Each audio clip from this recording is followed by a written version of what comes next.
The major problem here is that the book explicitly sexualizes physical contact between family members. No, it literally doesn't. None of what it did was sexualizing anything. It's literally you being a creepy fuckwit that you would read that and say, this is sexual. The fact that you think it's sexual demonstrates that you are the fucking pervert, you weirdo.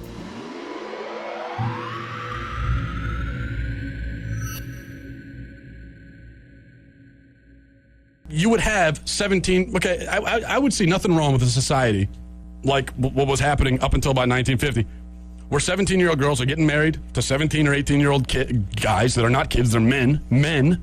Yes, it's not good that these girls in high school are getting pregnant. I'm not saying that. What I'm saying though is that if society was if society was different and that we stopped insisting that you're a kid until you're 25 and we just deal with the reality that at about 16 you're an adult who is mature and can make decisions. You are that at 16. I don't care what anybody says. Oh shit. But for him to then come over here and say, yeah, I don't care what anybody says. 16-year-olds are adults who can make their own decisions, and that's just a fact. Holy shit, dude.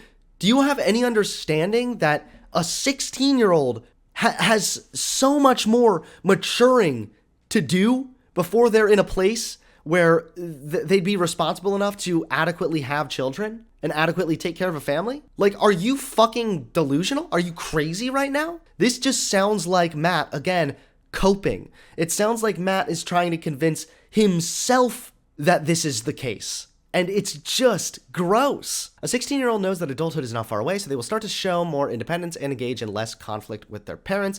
They also will begin making decisions with that independence in mind. Most aspects of emotional and intellectual maturity reach adult levels sometime between 15 and 22. Their body is still growing and maturing. The end of puberty is in sight. They're not quite caught up with fully developed girls their age, so it sounds like there's still a decent amount of maturing that is still taking place at the age of 16. I know, who would have thought? Mind blown, right? I wanted us to go over this video where Matt Walsh critiques this book, a woke children's book, he claims it's woke, which is teaching kids about consent.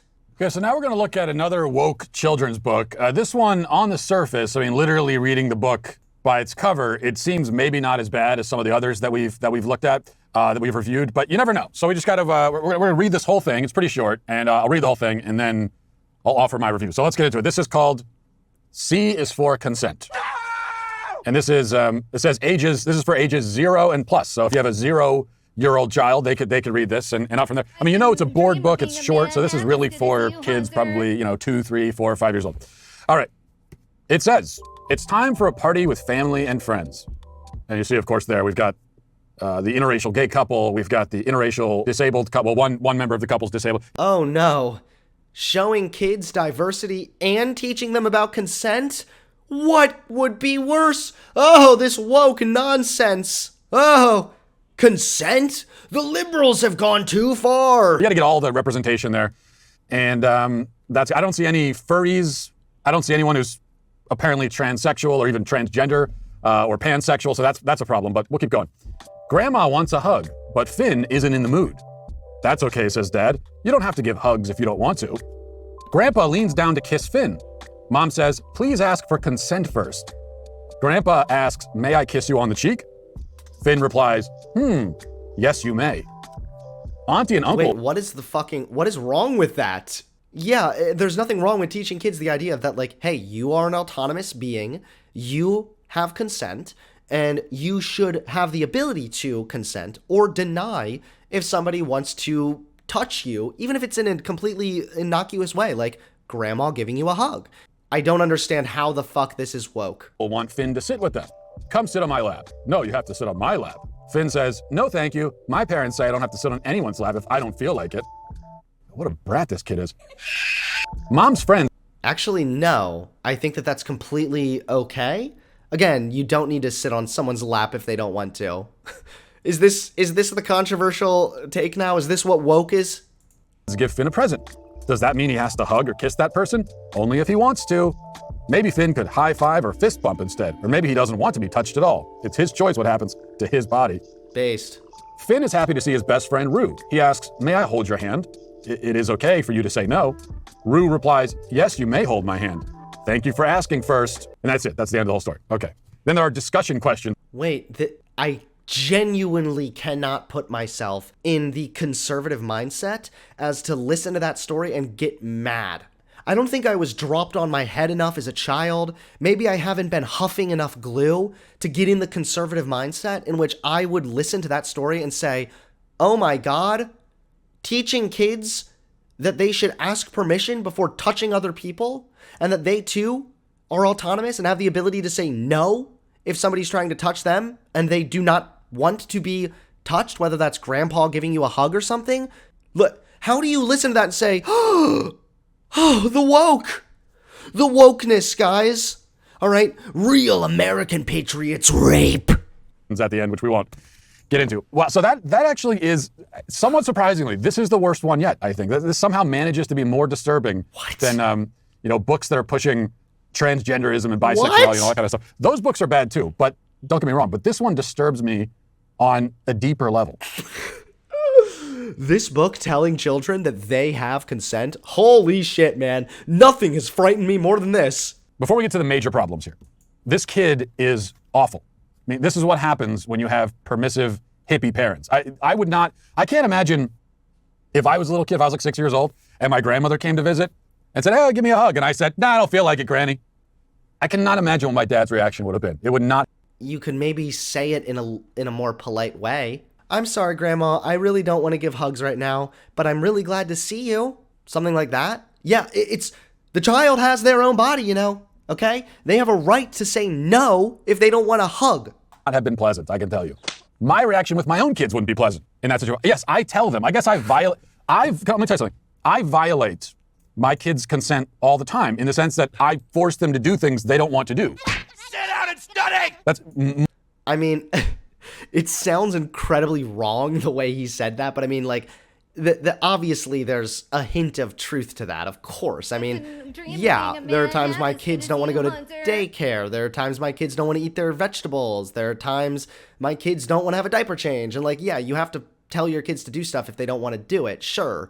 The book about consent was about you have consent as to whether or not somebody hugs you or holds your hand or gives you a kiss. Not, oh, my dad said clean my room, but I don't consent, so he's a rapist for forcing me to clean my room. Like, there's a difference here. One was about consent in regards to that child's physical body, their own autonomy, and you're giving examples of consent when it comes to, like, the kid not wanting to clean their room or something. Oh my God. Like, I don't get their consent for that. What is that, forced labor? Is that slavery? My kids know that when a family member comes over to visit, you go and give them a hug. It's not an option. It's not a choice. You are required to do that. Honestly, if I wasn't thinking about it, then yeah, like if I showed up at Thanksgiving and grandma came up and was like, oh, give me a hug, and my kid was acting all shy, I might be like, oh, come on, let's give her a hug, say hi or whatever. But I mean, especially within the context of this, where the book is like, hey, here's where you can still respect a child's consent. That kind of shit is good. It's valuable. It's valuable for me as a parent. And I think that it's good to have these concepts taught to not only the child, but also to the parent. So the parent has an understanding of like, wait a minute, that's actually true. Like, my child doesn't have to be kissed or give a kiss to grandma if they don't want to. That's a true thing. And so when Matt Walsh gets up here and is like, you are required to give a hug. I don't care what you say, Timmy. You will extend your arms. You will wrap that person around you, and you will count to a minimum of 10 seconds, okay? The major problem here is that the book explicitly sexualizes physical contact between family members. No, it literally doesn't. None of what it did was sexualizing anything. It's literally you being a creepy fuckwit that you would read that and say, this is sexual. The fact that you think it's sexual demonstrates that you are the fucking pervert, you weirdo. I mean, this author who is it? Eleanor Morrison. He, his, her, whoever's, they're taking their own, I don't want to misgender them, Whoever it is, they're taking their own complex and projecting it onto everyone else. I don't know what's going on with you, that you view a hug from an aunt or a grandfather as potentially sexual in nature. No, you realize that it doesn't have to be sexual in nature for consent to still be a valuable thing, right? This is why, like, you, I don't know, consent to the sale of your house via contracts. What sick freak thinks selling a house is sexual? Not everything regarding consent is overtly sexual, Matt. It's like he doesn't even realize the type of self-report this is. He doesn't realize the degree of projection he's giving right now. But it's something you should be talking to a therapist about. You don't write it into a children's book, for God's sake. And this is what you get from the left, right? They grew up on a diet of Freud, whether they know it or not, and now they see everything in sexual terms. Everything is sexual. They're incapable of conceptualizing any human interaction that might occur outside of a sexual framework. Everything for them is sexual or potentially sexual, and they're weirdos, in other words, to summarize. Losers, in other words. I mean, let's take the family dynamic out of it for a second, just for a moment, because I don't want to dwell on that. It's too disturbing. He's literally like thinking of it as being sexual and freaking himself out. He is scaring himself in his own confusion. We're talking about just some dude and a girl, and they're not related. Even in that context, the idea that verbal consent should precede every physical interaction is asinine. I mean, my wife would look at me like a maniac if we were walking somewhere down the sidewalk or something, and I said, "Excuse me, may I have consent to hold your hand? Requesting permission to initiate." You realize there's like a little bit of a difference between your wife, who's married to you, who, yeah, is like pretty normal to like a couple to hold hands and walk around, as opposed to a girl and some guy wanting to hold her hand or something. And you also realize it wouldn't necessarily be like, "May I have consent to hold your hand?" No, it's like asking permission. Hey, can I hold your hand? Would that make you uncomfortable, or would you be okay with that? What's wrong with that? I don't even know what to say. He's making this so creepy.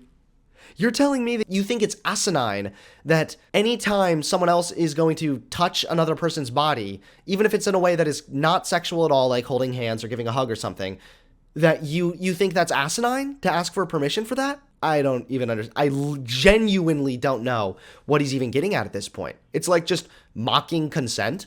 May I have consent to hold your hand? Requesting permission to initiate physical interaction. Permission granted.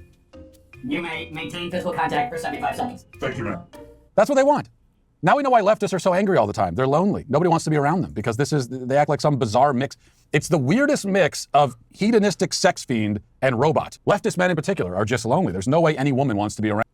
Yes, guys, you see, the left is so lonely because they recognize consent. Think about all the non-lonely macho rapists out there, you know? They're living life to the fullest. They're getting drunk every fucking evening. They're partying up. And they're not lonely at all because they're fucking rapey. But those unhinged, liberal, cucked lunatics actually think this cringy idea of, oh, consent, bodily autonomy, oh, rape is bad, ooh, hoo, hoo. Get fucked, you lonely heathens. All of this hyper consent stuff, it makes sense among machines. And again, yeah, chat, you're making good points too. Consent is not always just like a, may I have consent, yes or no. Some of it is there are other verbal cues. There are sometimes even physical cues, I think, that you could probably give that imply consent. However, I am definitely one to be in favor of like strong consent. You know, like, are you comfortable with this? Is it okay if I do this? Would you, like, that kind of shit is what I think is probably the best case scenario. However, not every form of consent is like a robotic request. Sometimes, again, it's just, hey, you want to hold hands? Like, even that is asking if they want to do this thing. And if they say no, well, okay then. You don't, not all of it is like this robotic consent request. Sometimes it's just asking permission. Sometimes it's just making sure that this person is comfortable. I think the best case scenario is enthusiastic consent. Yeah, people are saying, is this cool? Is this okay? Are you okay with this? Are you comfortable with this? All right, I'm going to do this. Is that okay with you? Or would you be okay if I did this? Like, ask consent. It's okay to do so, and you don't have to do it like a fucking robot. Just make sure your partner's comfortable with it if it's something sexual. But if it's another person, like, yeah, oh, hey, it was great seeing you. Can I give you a quick hug? Like, that is probably fine, right? You're still asking. And if they say no, well, you don't do it. I don't understand how this is so terrifying. But for organic creatures, we need organic interactions. We need things to develop naturally. But this all, again, this is, I'm talking now about two adults who aren't related. So I'm doing the book a favor by framing the conversation this way. What the book is actually talking about, again, are little kids and their grandparents. They want robotic consent requests, even in that context. Excuse me, young one. May I have consent to kiss you on the forehead and squeeze your cheeks and remark on how big you've gotten since I last saw you 2 months ago? Permission denied. Get lost, you old fart. That is literally the future the left wants. And I say, no thanks. Again, you don't have to do it that way. It could just be like, oh, I haven't seen you so long. Can you give grandma a hug? Even that. There are so many different ways to make sure that someone is comfortable with these sort of minutiae and innocuous expressions like a hug or a kiss on the forehead or something that doesn't need to be robotic. But again, all of this combined, Matt Walsh talking about the 16-year-old girls thing, Matt Walsh being against the idea of teaching kids consent, Matt Walsh just sexualizing the concept of consent down to the most absurd standard, the fact that this dude is talking about the Aryans dying out or the Anglo-Saxons dying out and the best way forward is impregnation, the dude's just a fucking creep. And yeah, you know you've lost it when you read a book about consent and you think that this is some woke, lefty nonsense. Oh, those darn liberals talking about consent again. What's next? We're going to start complaining about ma freedom? Ma rights? Ooh. Damn, what a fucking creep. Well, there you guys have it. That's Matt Walsh, who is being dragged through the ringer as of late, primarily for being a massive creep. And I'm sorry to everybody in chat who I may have violated. I know that I did not get your consent to subject you to such horrific Matt Walsh material. Alas, here we are. My sincerest apologies.